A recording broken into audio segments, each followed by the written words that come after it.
19 years ago, when studying for MBA, our professor in change management, Dexter Dunphy, told us that change management is nothing but management of downside. I understood that his point was every change has a downside, and as a change manager, the most important job you have to do is to understand the downside of the change being proposed, and manage it well enough.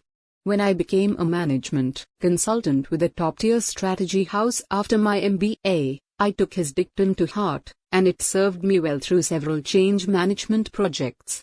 Those who were most affected by change appreciated the fact that the change was managed in a sensitive and caring manner, rather than imposed abruptly. After a few years, when we started our current boutique consulting house, I started to notice another pattern. This was that many companies could accelerate their change management by skipping one entire generation of supply chain management, SCM, in their efforts to make their businesses more modern. In other words, change management would entail moving from SCM 0.0 to SCM 1.0, or from SCM 1.0 to SCM 2.0, or from SCM 2.0 to SCM 3.0. On the other hand, many companies would want to take up an accelerated path, jumping 2 steps at a time. For example, SCM 0.0 to SCM 2.0, or from SCM 1.0 to SCM 3.0. This enabled them to frequently leapfrog their competitors, and transform their businesses rapidly and systematically.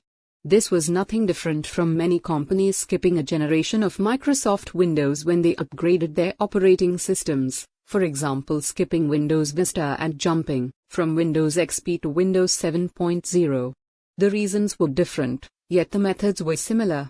While change management entailed managing the downside for those who were affected by change, business transformation was more about understanding and managing resistance.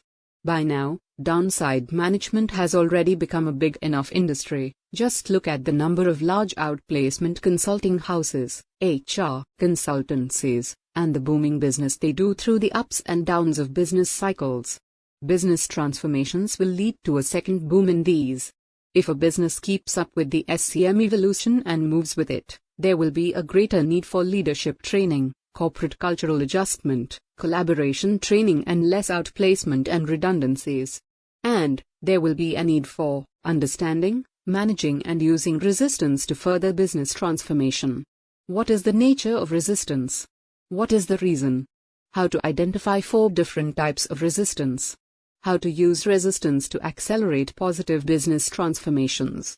That will be the topic of my next blog.